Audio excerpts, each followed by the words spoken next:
big sheikh of his time. So a lot of people would ask him for to come and meet him. They would write him letters. We want to meet you, sheikh. Can we meet you? One guy said, I don't have a beard. Can I still meet you? Of course you can meet me. Even if you don't have a beard, of course you can meet me. Another man said, I'm a drunkard. I drink all the time. He wrote him a letter. I drink all the time. I can't stop drinking. But can I meet you? Because I want to spend some time with you. I want to know Allah. I want to know who Allah is. Maulana Shaykh Ali Thani wrote him a letter back. Come, stay with me in my house for as long as you need. I'll give you a room. Whatever you do in there, that's between you and Allah. I'm no one to ask you about it. I'm nobody to ask you about it. That's between you and Allah subhanahu wa ta'ala. This man took the letter, put it on his head, and he said, Ya Allah, I beg you for forgiveness. I don't ever want to drink ever again. A letter that showed mercy changed this man's entire life, just like that. Now see how whenever in history, whenever in any, even in our own lives, if you've ever encountered somebody, and you talk to them nicely, they want to come to you, they want to talk to you. But when you treat them with harshness and with brutality or with criticism, then they feel a certain type of way. Muhammad Tariq Jamil, who's a scholar of today, these are just examples. It's not the full purpose of my talk. Muhammad Tariq Jamil, when he met Junaid Jamshid, who was a famous singer within Pakistan, he would sit down in the car and he would bring food, waiting for Junaid Jamshid to come back from his concert. And he would sit down and he would eat with him, bring him food, they would eat, talk, laugh, joke around. And this created muhabbat, so much muhabbat that Junaid Jamshid ended up giving his entire singing career, wanting to study his deen. Another woman, Veena Malik, who's an actress, she was talking to, she was on TV, and I watched this video. She was on TV talking to a Maulana, and this Maulana was cursing at her, saying that this is haram. You're not even a Muslim. You're a kafir. And saying all these things, and she's crying on television, saying that no, I'm a Muslim. I believe in Allah subhanahu wa ta'ala. And no matter what, she dressed immodestly. She had her own sins. That's between her and Allah subhanahu wa ta'ala. Maulana Tariq Jamil went to go see her, and he said, you are like my daughter. And right then and there, tears bursted, and she said that I want to do tawbah. And after that, I want to change my life. She put on the hijab, she got married, she left her entire life that she had behind. But just mercy and love did that again. A common problem within today is that people who wear the hijab, we criticize them. A lot of the women that wear the hijab, we criticize them that, look, your shirt is still too tight, or you're wearing tights, or you're wearing clothes that's not modest. This is not the sunnah. The thing is that everyone is judged upon themselves. Allah subhanahu wa ta'ala judges each and every person on his own situation. There's a hadith of the Prophet ﷺ where a man came to the Prophet ﷺ and said, Ya Rasulullah, if I just pray, just the mandatory, no sunnahs, no nawafils, if I pray, if I fast, just the fard fast, I'm not going to fast anything aside from Ramadan, if I give the zakat that's due, that's it, no extra sadaqah, am I going to go to Jannah? The Prophet ﷺ says, yes, you can go to Jannah, inshallah. Just by that. It's like, well, I'm not going to add or decrease anything. But that was for him. Scholars write that was specifically for this man. It doesn't mean that it was for everyone. Sometimes other people need to pray their sunnahs and nawafils. They need to give more charity. Because the sins that are continuously blackening our hearts, they need to get purified. The more good deeds you do, it wipes out a bad deed immediately.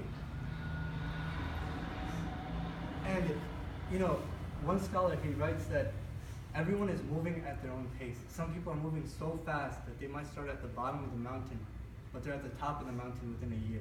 And some people are moving so slow that you cannot see any change in them, not even the slightest change, but they're still moving. Allah subhanahu wa ta'ala doesn't require us to change so much that our entire life is different than it was before. He asks us to try. He asks us to make an effort to change, to get better, each and every day, to progress. That's it. Imam al-Ghazali rahmatullah says that if anyone is searching for the truth, and they die before finding the truth, they can go to Jannah. They haven't even prayed one salah yet, they haven't fasted yet, but they had the intention of searching for the truth, and they died, they can go to Jannah. The fuqaha take these fatwas, they take these hadiths, and they say that if anybody, as long as they're improving, if a sister is wearing the hijab and she wants to cover herself, or she's wearing full sleeve clothing and she hasn't put on the hijab, be merciful, be patient, let her work her way up. It's all about progression. It's not about the end result. there is no end result. To get closer to Allah, there's no limit. You can get closer and closer to Allah. Some people pray and they're in the heavens praying. When they're in salah, they're so concentrated and so close that they're in the heavens, while other people pray and they're still here. They're looking at, what time is it? They're looking at, when they're praying Tarawih, they're like, when is this going to end? Well, some people are enjoying it. It's about progression. And as long as you're making those steps, then Allah subhanahu wa ta'ala inshallah will forgive you and He'll give you Jannah.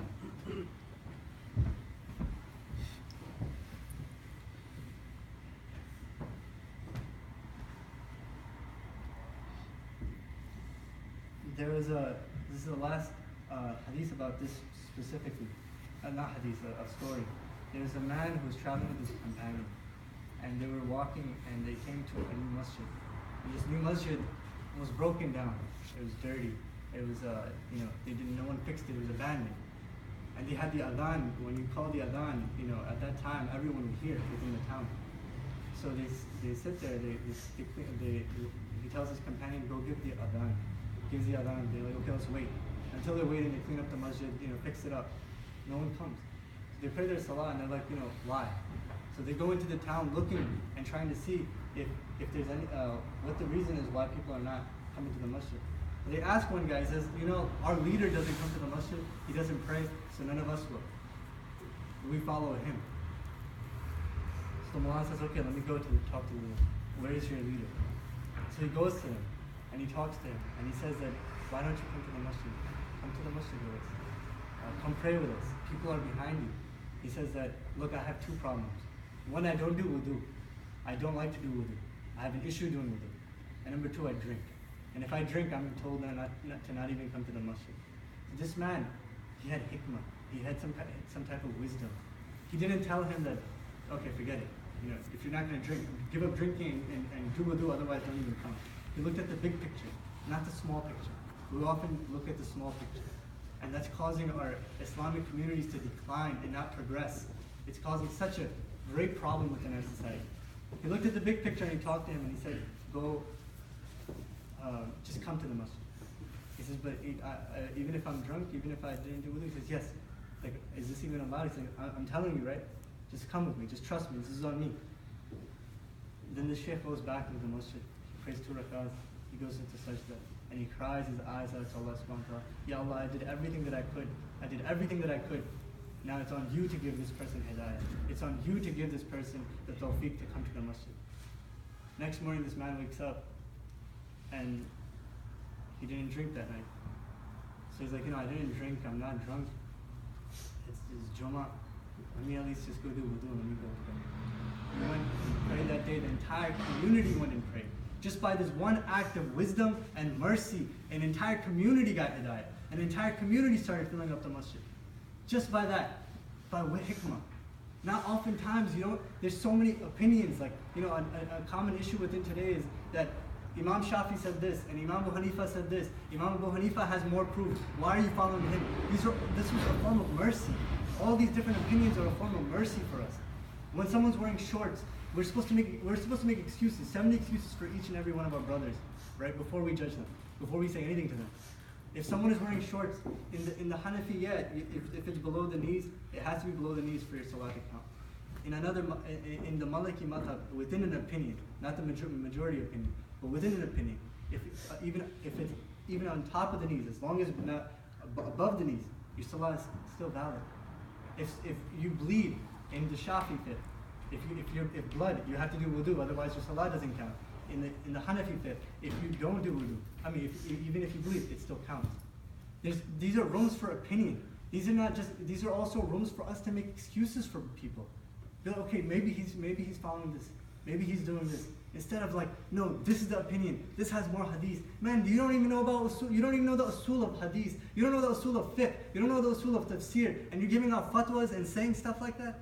And we're doing that and we're pushing people away. Half knowledge is so dangerous. It causes so many problems. It pushes so many people away. But if we actually have knowledge, it's oceans upon oceans upon oceans. Knowledge doesn't end within our deen. And if we had that, we could show mercy. If we showed mercy, people would be impacted.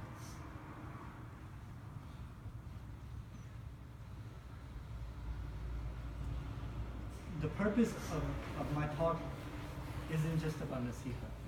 Again, it's about mercy and having love towards one another. You don't truly believe until you want for your brother what you want for yourself. A hadith of the Prophet ﷺ. You do not become a mu'min until you want for your brother what you want for yourself. Ibrahim Taymi and Ibrahim Nakhi, they were great friends, the best of friends.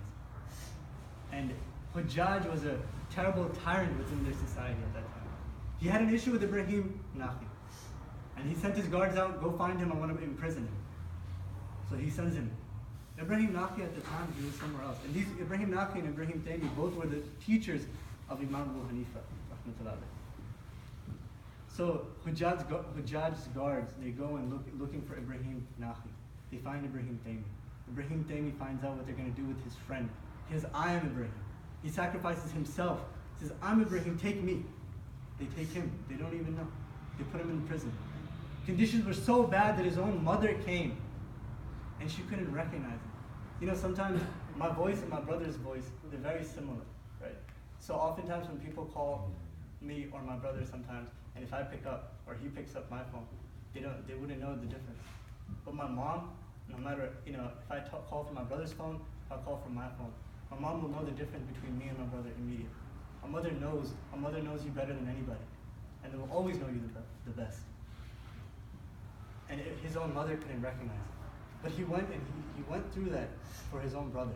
He showed him that type of love, right? And today's friendships, we're stuck in business deals. Like, you know, this person, my own brother betrayed me in a business deal. I'm not going to talk to him. 3 days you go without not talking to your brother, no dua is going up to the heavens and being accepted. 3 days is your limit. 3 days is your limit, that's it. And we have this type of mentality that, you know, it doesn't really matter. Right? Business deals are more important. Issues with families, wives. You know, I'm someone that I just got engaged. Please make dua for my marriage. But I just got engaged, and my teacher, he gave me one advice. He said that if you want a successful marriage, just do this one act, and inshallah you'll have a successful marriage. He said that every time he leaves his house, no matter what argument he gets into, no matter what fight he gets into, he goes and he humbles himself and asks for forgiveness. He does not wait on her, he does not wait on anything, because he doesn't know if he could be taken away tomorrow, or if she could be gone. Then what, he's going to cry for the rest of his life? Right? And he's like, if you just continue to humble yourself and ask for forgiveness, you'll never have a problem. Even if you're wrong with your brothers, even if your brother is wrong, and you're right, still ask for forgiveness. Because you still might have hurt him. You still might have caused him some type of problem, some type of grief. And that'll build muhabbat. When, you know, oftentimes I've noticed this myself, that when I have an argument with anyone, whether it's my brother, this hatred starts to develop in my heart. Hatred comes in. And as soon as I go and I'm like, let me just ask for forgiveness. I go and ask him, that hatred is gone. Shaitan is gone. Shaitan is humiliated right then and there. It's done. And there's love that develops, muhabbat that develops, more muhabbat between you and your brother, you and your wife, you and your family members in general. And we have so many of these types of issues within our family. The Prophet ﷺ, when he was with his wives, how did he treat his wives? Sauda radiallahu anha was spending a night with the Prophet ﷺ. She had her day. Aisha radiallahu anha made halwa, and she wanted to bring it to the Prophet ﷺ. She knocked on the door, and she said, Ya Rasulullah, I brought this halwa. Sauda radiallahu anha opened the door. She said, I don't want it. Why are you bringing it? This is my night with the Prophet ﷺ. This is my day with the Prophet ﷺ. I want it all for myself. Why are you disturbing me? And she says, either take this halwa or I'm going to throw it in your face. And she says, I'm not going to take it. So Aisha takes the halwa and she throws it in her face. And the Prophet ﷺ is sitting there and he's just laughing. He's joking. You know, he's not causing any type of problem. The Prophet ﷺ was that soft. You know, these types of issues happen. But you should still be down to earth and merciful. The Prophet ﷺ would race with Aisha anha, and he would let her win the first time, and then he would win the second time. He would race with her. He would do these types of playful things. He would do it with his companions, like the companion has said, where he put his hands and he was playing with him. This was love. The Prophet ﷺ was a mercy upon mankind, not just to tell us to forgive people, but to inhibit that quality, instill it within ourselves, and actually transcend it and form it into practice with everyone, in every single situation within our life.